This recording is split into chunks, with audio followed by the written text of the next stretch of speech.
Oh, hey there, Bruiser Nation. Raise those anchors and get ready to take a ride on the BRUZE Cruise. This week, on a special edition of the BRUZE Cruise podcast, we're going to go and take a look at AEW All Out 2021, a little preview and prediction show, if you will. I'll be posting this shortly, but we're going to take a Bruiser Nation style look at all the matches for tonight's card, what I thought the lead up to the matches was, see if I felt they got me really anticipated for the match or not.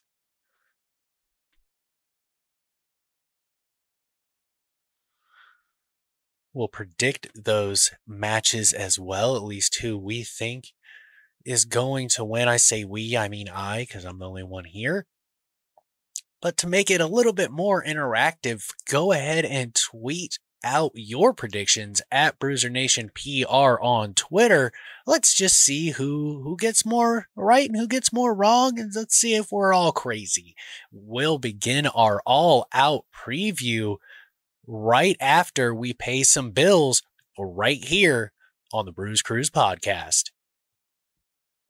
Oh, hey there, Bruiser Nation. Raise those anchors and get ready to wear the official merch of Bruiser Nation Productions. Visit BRUZERNationProductions.KinCustom.com and show the world your love of the Bruiser Nation as you go about your day in style. We have BRUZE Cruise podcast and To the Turnbuckle tees, hoodies, jackets, shoes, bags, and even pillows. You heard that right, pillows. That's BRUZERNationProductions.KinCustom.com. Once again, BRUZERNationProductions.KinCustom.com. And remember, Bruiser Nation, stay good, because I'm always good.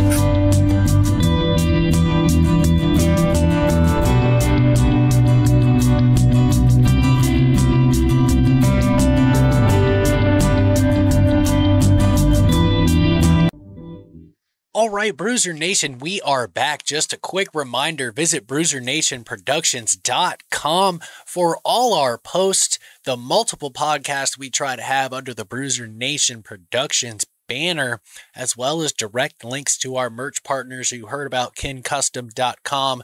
There in that commercial, we also partnered with Spreadshirt.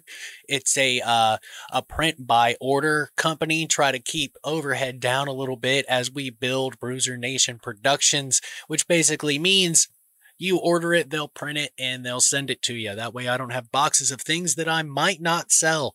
Figure that might be the best way to go as we build Bruiser Nation Productions. Why go into debt if we don't have to? You know what I'm saying? I get a little bit of cut. They make some money. It's beneficial for everybody. The designs are pretty sweet. I'll have some actual pictures of me in the gear coming shortly. You can see I'm rocking the hat. It's just a little bit hot in the Bruiser Nation Productions studio to be rocking the hoodies and the bomber jackets, but you'll see them soon. It's, the weather's turning. It's September 5th, 2021, and we get to witness All Out. And the main part we all know about All Out 2021 is that CM Punk will be returning to the ring after 7 years and handpicked his first opponent in Darby Allin. And it's pretty... We were excited the second CM Punk showed up. Like that was one of the greatest returns I have ever seen, and I had to watch it a few times to really absorb how important that moment was. You see everybody on their feet for like 5 minutes before CM Punk even talks. But sometimes that kind of stuff, it just doesn't register right away because you're just caught in that moment with everyone else that's in that arena. You're caught in a moment as well at home. And so when you watch it again, I don't want to say completely fresh eyes, but where you already know the main happenings in the video. And now you can really sit back and pay attention to everything else that happened. But I digress. This will be a great match for CM Punk to reintroduce himself to professional wrestling. I like that the basics behind this one, it's an easy story. They don't dislike each other, but CM Punk has questions and his questions are all in his head to know if he still has it. And he said plain and simple, Darby Allin would have been my favorite wrestler at 15. Nice little segue to Darby Allin saying that at 15, CM Punk was his favorite wrestler. But CM Punk will have to dig deep to beat Darby Allin. That boy can take some punishment. He's not going to want to lose to CM Punk. I mean, it's a dream matchup for him for sure. It'd be a dream matchup for any of us to get to wrestle CM Punk, especially after all of us thought he was never going to come back to professional wrestling. So really, the build-up for this match has been, superb. They haven't gotten physical with one another. Like I said, they don't dislike each other. They've helped each other out a couple of times. More CM Punk coming to the aid of Darby Allin. But Darby Allin, showed on Rampage that I don't need your help because he took out 2.0. Yes, there was a distraction by CM Punk, but man, Darby Allin, that velocity he has when he flies through those ropes and throws his body at you is absolutely ridiculous. But even with the talent and the intestinal fortitude of Darby Allin, I do believe that CM Punk is going to win his first match back. If CM Punk, that's my official prediction. So if we're keeping score, if you guys are going to join in on the Bruiser Nation Productions, prediction game, I guess we'll find a better name in the future. My pick is CM Punk, but I wouldn't be surprised to see a time limit draw.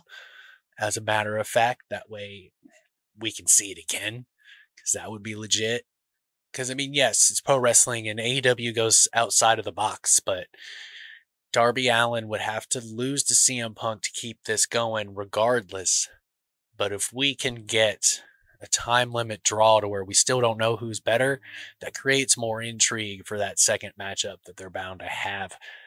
Speaking of second matchups, Christian Cage versus Kenny Omega. Christian Cage, the current Impact World Champion, versus Kenny Omega, the current AEW Champion. His title on the line once again after losing the Impact Championship to Christian Cage at the first edition of AEW Rampage, and one hell of a matchup. So first, let's get that out of the way. This match is going to be legit as far as singles one-on-one matches. This one has a chance to steal the show in that aspect. We'll get into what I think will definitely steal the show here in a few minutes.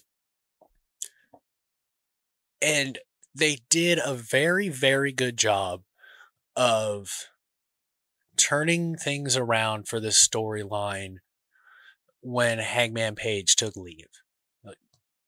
No qualms. That good stuff, dude. I've said it on the Bruce Cruise podcast, Loganity, or To the Turnbuckle.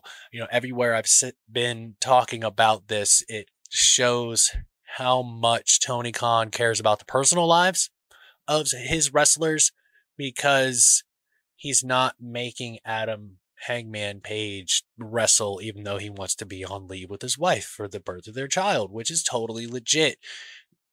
And to turn this around and make us care about Christian Cage versus Kenny Omega, beautifully well done.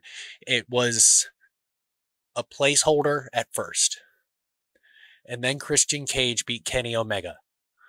That changed everything. That changed the story.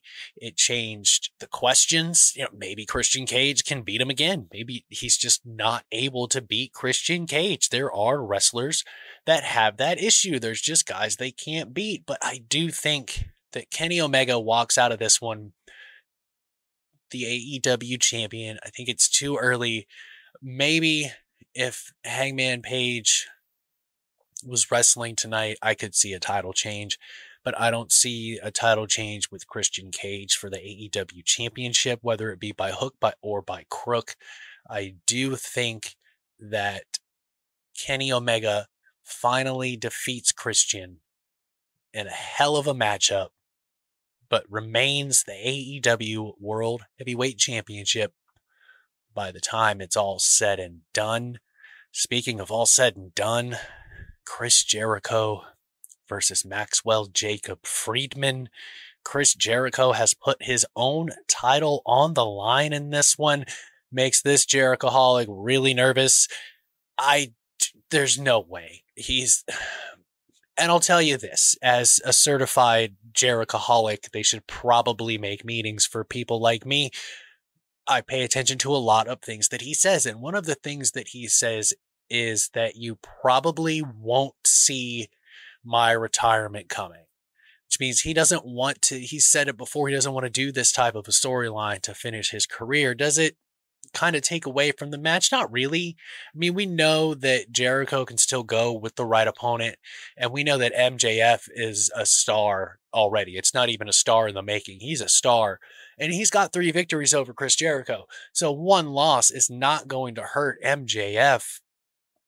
We don't want to say goodbye to Chris Jericho. He doesn't want to go to the commentators table, and I don't think it's a good time for him. He can still be used to really build up some more of those villains on the roster, because we have the young MJF, and like the villains kind of drop off a little.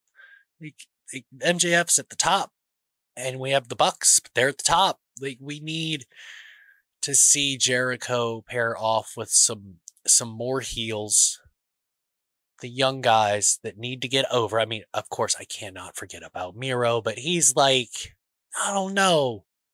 He's like a tweener. It's hard not to cheer for Miro when he's beating the crap out of somebody. This will be a really good matchup from what we saw the first time these two went on one-on-one. And honestly, all of their matches have been really good when they've gotten together. So the singles matches have been superb. This one's gonna be just as great, if not better, than the last time. That's usually how it goes. They have good chemistry. Let's see where it goes. But Chris Jericho will have his hand raised and continue his career in AEW. And speaking of careers, oh, you don't know where I'm going with this. That's right. The AEW Women's Battle Royal, the Casino Battle Royal, if you will. This one's always hard because they could pick almost anybody to give a shot to try to push them up the ladder. I'm not sure if Ruby Soho is coming. It kind of seems like she is, but they haven't even really teased it. So I don't know if she's going to debut tonight. I would like to see her debut on a Dynamite, to be honest, and start to build up to wrestling Britt Baker so they can have it's like 2 different worlds kind of a thing. Like, you know, Dr. Britt Baker, she's Dr. Ruby Soho, she's a punk rocker. Like, there's such a dynamic character-wise, let alone the talent they have in the ring, that I don't want to see, not that AEW does this very often, but I don't want them to risk rushing things by giving Ruby Soho a shot at Dr. Britt Baker, like, right away. So I think I'm going to go Layla Hirsch, I guess, because she's slowly but surely made a name for herself in AEW. And I don't think, depending on who wins tonight versus Britt Baker and Chris Statlander, I kind of don't see this being the end of Britt Baker and Chris Statlander. But we can get a nice little teaser, little dessert, if you will, after the first matchup between Britt Baker and Chris Statlander by having Layla Hirsch get in the ring with the AEW Women's World Champion. See what she can do on like a Rampage or a Dynamite. They do those things in AEW. They don't mind giving us big time matches. Would definitely be the biggest match of Layla Hirsch's career. So I do believe that Layla Hirsch is going to win the 21 Women's Casino Battle Royal. I guess we might as well go to the Women's Championship next, since I kind of alluded to who I think is going to win. I love Chris Statlander. Totally do. I love the gimmick. Yes, she's an alien, but who cares? It's pro wrestling. So come die on your soapbox if that's your problem with Chris Statlander. It's just not time to take that belt off of Britt Baker. I honestly think it's going to be Jamie Hayter that finally gets that belt away from her, because Jamie Hayter's easy to like. Dr. Britt Baker's getting more and more cheers. At some point, that partnership is going to implode, and they're not going to boo Dr. Britt Baker. They're just not. It's already been proven in Pittsburgh and since that we do very much love Dr. Britt Baker, DMD. Yes, she's a heel right now and she's been great, but I think she could go for a nice face turn like how they tried the first time.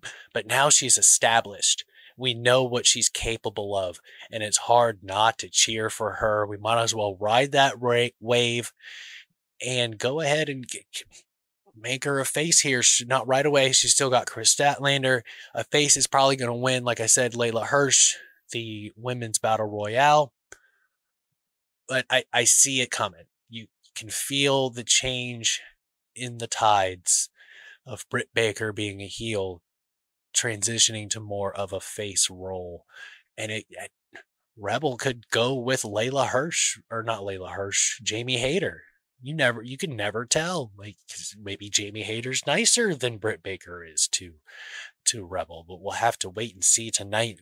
Once again, my pick for that matchup is Dr. Britt Baker. DMD will continue her rise as AEW Women's World Champion.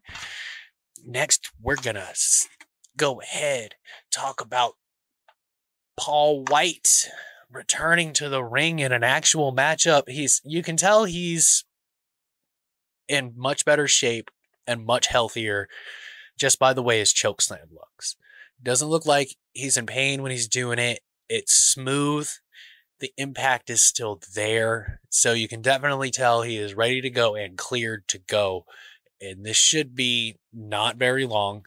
It's Paul White versus QT Marshall. Yeah, QT Marshall can go, but he's just not. He's like a mid-card guy forever. I hate to say that about him because he's very talented in that ring, but we just don't click with his character work as much as I wish we did.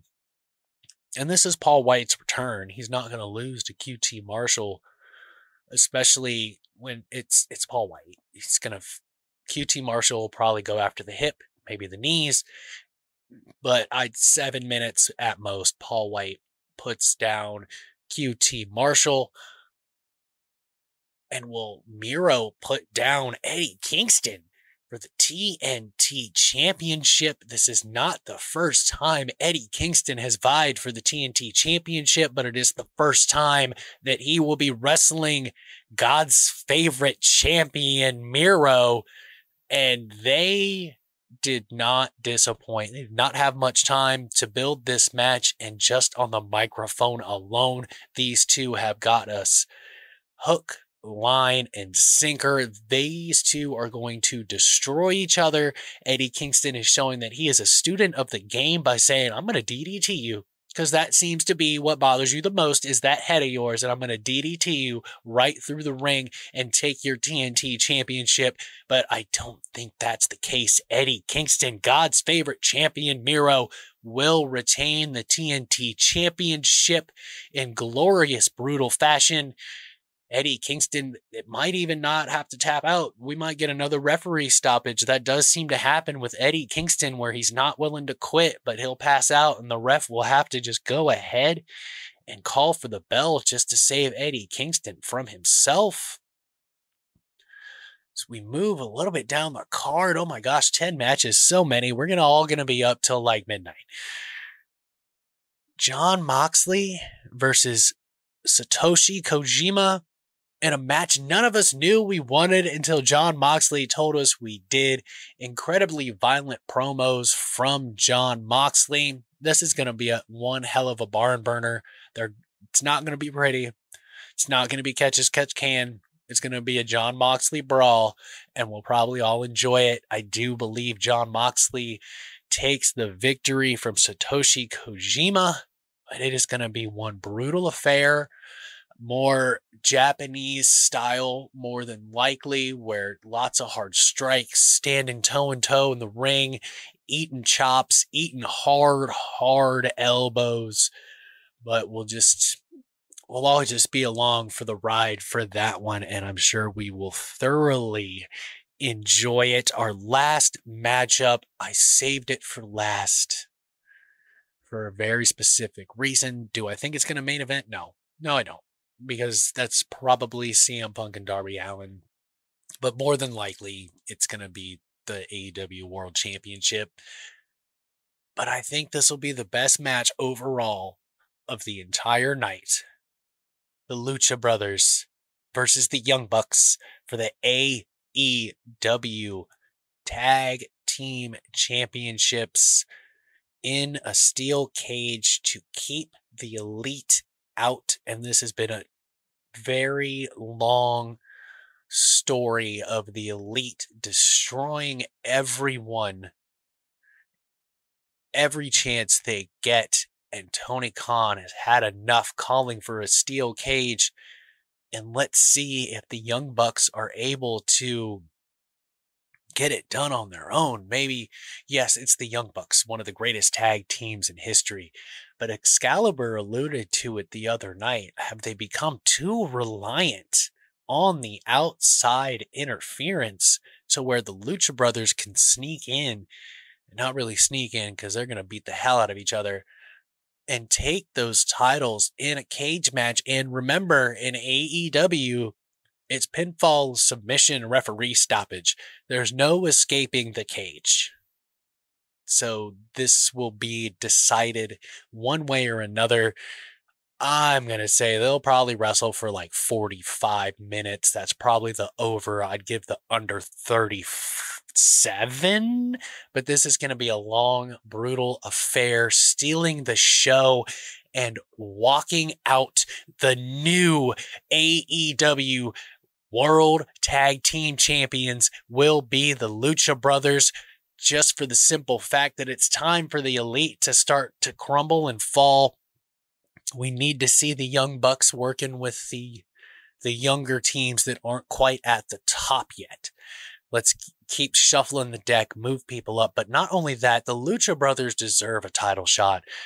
They have been with us since the beginning of AEW and have never disappointed in that ring. They give everything they have and have only really missed matches due to pandemic stuff and to being crazy in the ring and hurting themselves. They will steal the show, keep each other safe, guys, for real, like safe, not spectacular. Please, all of the wrestlers tonight on AEW All Out 2021. We're going to try to do a live watch along tonight if my internet so chooses to cooperate. So look for that on the Bruiser Nation Productions Facebook page. I can't even tell you how excited I am for tonight. AEW All Out. So much history has happened in the first 2 years so far in AEW and All Out in particular. One last little guess here tonight. I do think Bryan Danielson makes his return to wrestling for AEW. And I almost want to say that Moxley's going to get so pissed that he nearly hurts Satoshi Kojima, and Bryan Danielson makes the save. I know it'd be weird because we're not ready to boo Jon Moxley. We're not going to boo Bryan Danielson either. The American Dragon returning, that ain't happening. But I think it would do a nice little setup because we know Bryan Danielson wants to do some wrestling in Japan. So this may be a way to get him over to wrestling in Japan like he wants to. If not, maybe he shows up to save Christian Cage, but that's just shoving another guy up at the top. We're going to have to build someone else somewhere for the moment until Adam Hangman Page can return to in-ring competition and storylines. because he needs to beat Kenny Omega. That's the story we've all been going for. I've said it many times. It's just, family is more important. We'll just go ahead and say it. Bruiser Nation, let me know what your predictions for AEW All Out are. Post them at the Bruiser Nation Productions Facebook page or at Bruiser Nation PR on Twitter. Visit BRUZERNationProductions.com. Leave comments there. You'll be able to find this here special edition on our Bruiser Nation Productions YouTube page, as well as your favorite podcasting app. And just probably I'll post this by 4, I will say. But until next time, Bruiser Nation, and by next time I mean 8 o'clock tonight, to see if my internet cooperates to do a live watch along of AEW All Out 2021. Stay good, Bruiser Nation, because I'm always good.